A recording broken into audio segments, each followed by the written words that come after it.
Hello everyone, I'm Coach Mike, and today we're going to talk about water in the body. We're going to be looking at water's connection to living. Water plays a huge part of everything that goes on in our body, and we're going to discuss what those things are today. So, how much water is in the body? Well, you might be surprised.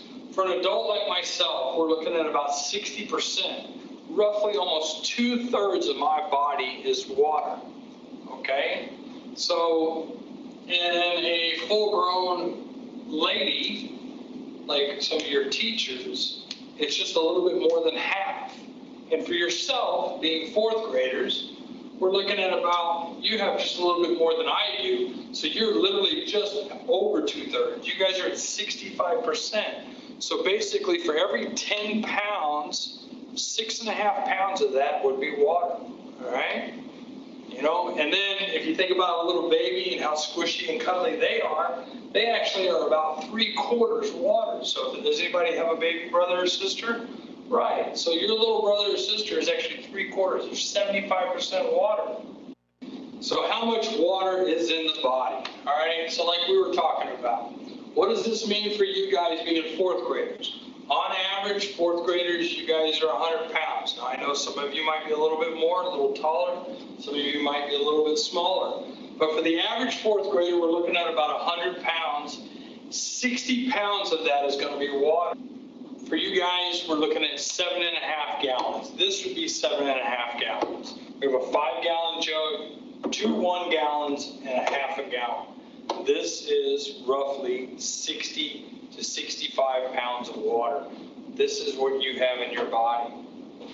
So like I was saying, so for me, 200 pounds, or in my case, a little more, there is 15 gallons. So that would be twice of what you see right here, like I was showing you. And so when we're talking about water in the body, 75% of your muscles are water.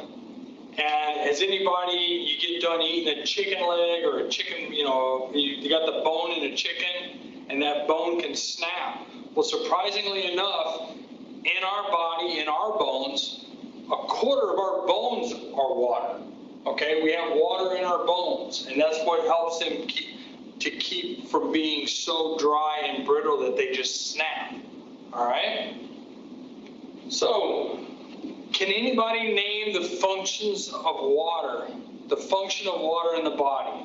What does water do for us in our body? When we talk about functions, we talk about how does that water help us? All right, anybody got an idea?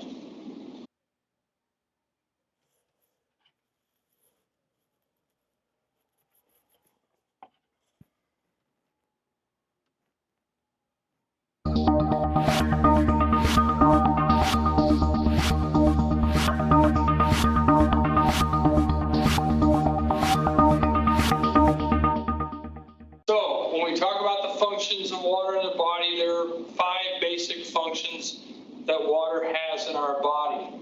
First, lubrication. So when we talk about lubrication, we're talking about what helps keep us loose. We have fluid in between our joints. We have fluid in between all of our organs. We have fluid within our muscles, okay? And not only within between them, but it's that same water that keeps things flexible. The muscles and the tendons and the ligaments, that's what keeps some of that flexibility in there, all right?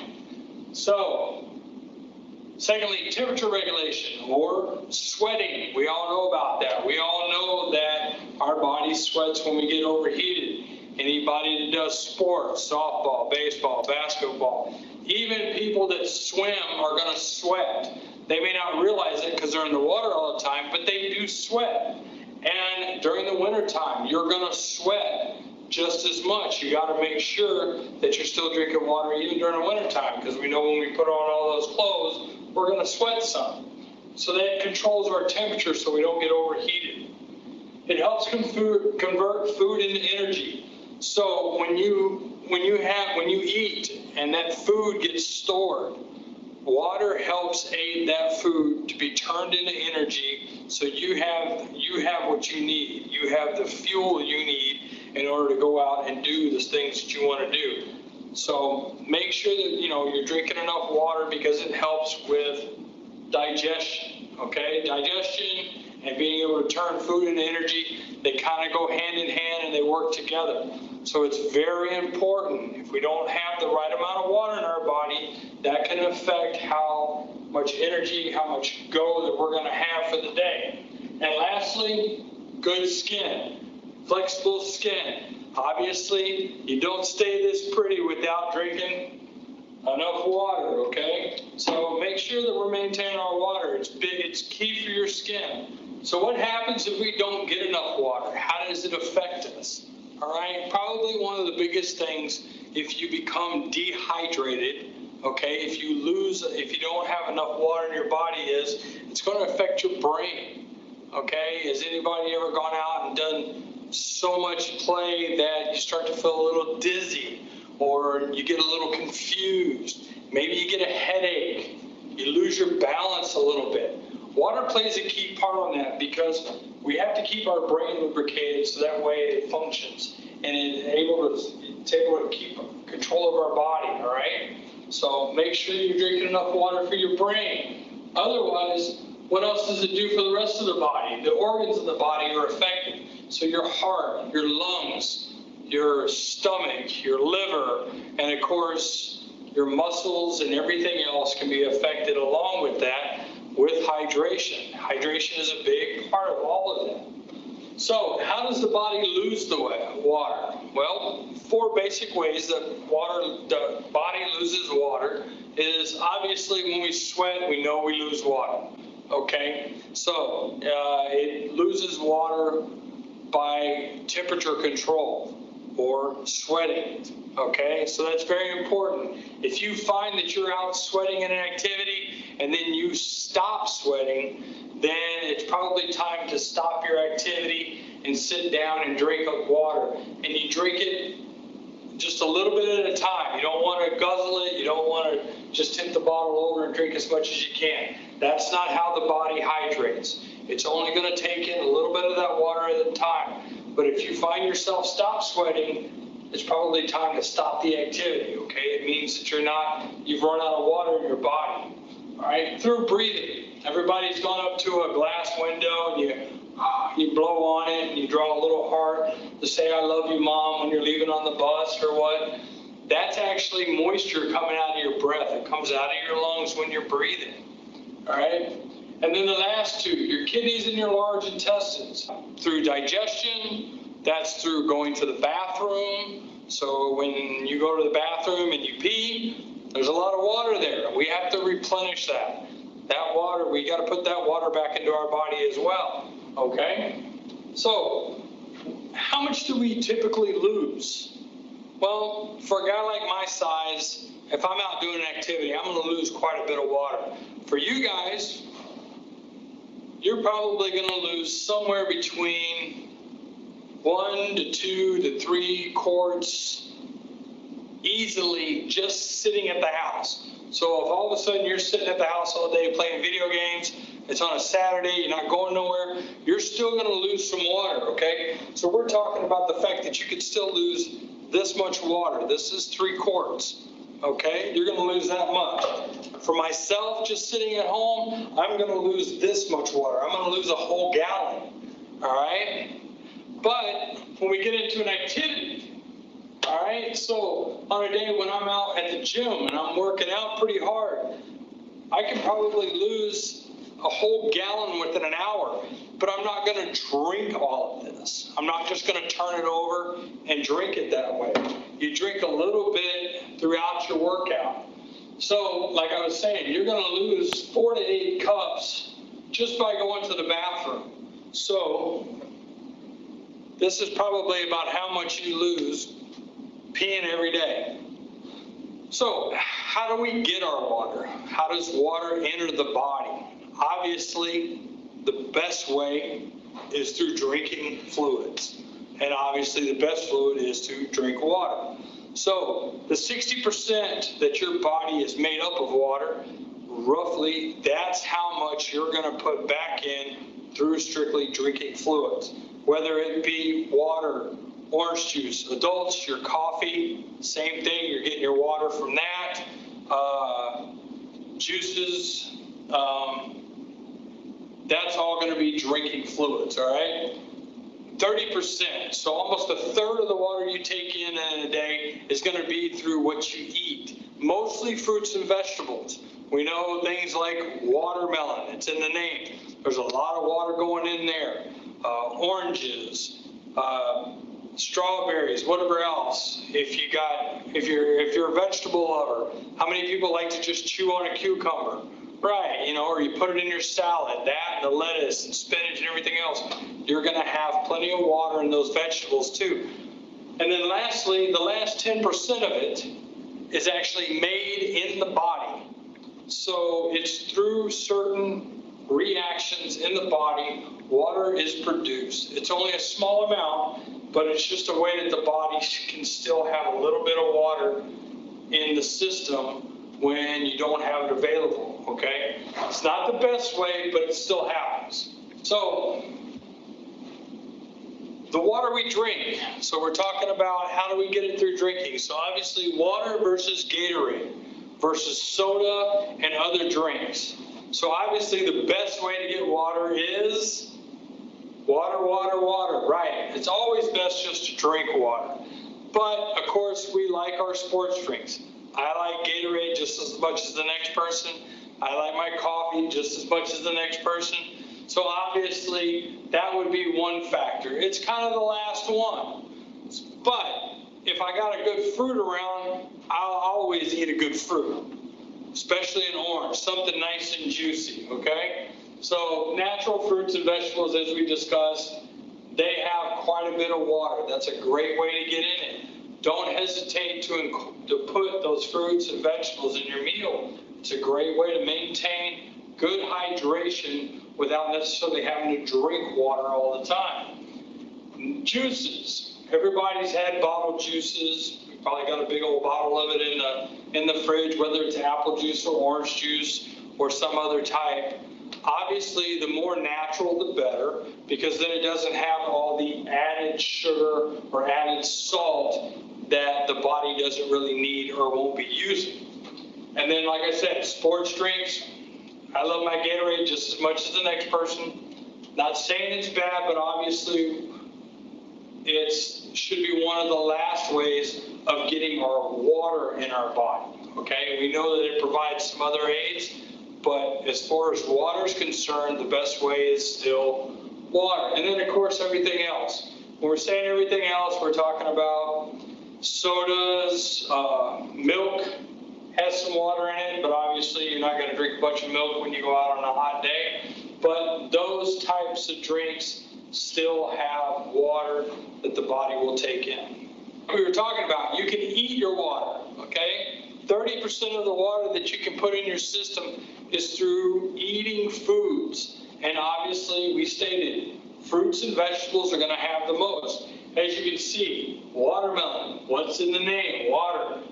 90% of watermelon is water, okay? When you eat that. Like we were talking about cucumbers. Cucumbers are almost completely made of water. They are almost 100% water. And obviously, pears, apples, pineapple, spinach. I like baby spinach in a salad. It tastes great. Getting a lot of water from it. These are just a few examples. Almost all your fruits and vegetables are going to have some sort of water content. Even a potato. And, not many people are going to squeeze water out of a potato, but even potatoes have a certain amount of water in them. So don't hesitate. Make sure that we're getting plenty of fruits and vegetables in our diet, because that helps with the fact that if you're not a big drinker of water, at least you're getting it through what you eat. Okay, that's a big thing.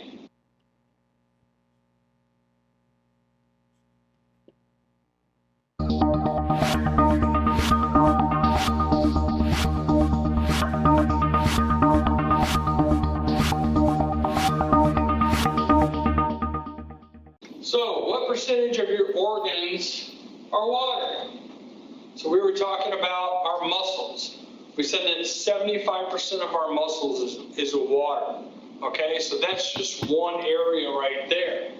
Okay, so your eyes, you know, we've all probably yawned and had a little bit of water come out of our eyes. We've probably shed a tear once in a while watching a very sad movie or something. So, but our eyeballs are almost completely water as well. All right, you have your eyeball, and then within that tissue is water, and then of course inside the eye is mostly nothing but fluids. Okay, so a few of the other things we talked about: kidneys and our lungs. We breathe out water. There's a lot of moisture in our lungs. We talked about the kidneys use water. There's a lot in there, obviously. Our blood, the plasma part of our blood is roughly 90 to 92%. As you can see, it's almost completely of water. And then, of course, you have all the other parts of what blood is made up of, all right? So, like we were talking about, probably up to about 65% for guys, 60% for ladies on average. We're somewhere in that range for adults, okay? So, like we were talking about, good water habits. What's the best thing to replace water? Water, obviously. Other ways to get it: drinking fruits, or fruit drinks, juices, eating fruits and vegetables. Those are some of the other best ways to get it. Start your day with water. So when you get up in the morning, maybe drink one of these over the course of the first hour you're awake. Myself, I start out with one of these every morning, along with my cup of coffee probably. And that's probably the only thing I drink for the first hour, 2 hours that I'm awake in the morning.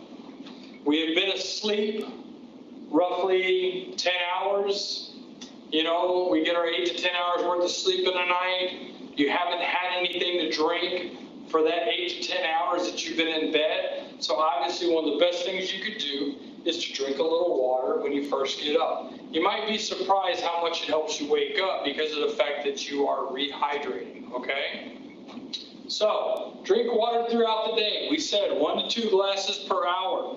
So this would be the equivalent of 2 hours. This is a 16-ounce water bottle. We know there's 8 ounces in a glass, so 8 ounces in a cup. So you have 2 cups per hour throughout the day, and that's about all you really have to worry about drinking.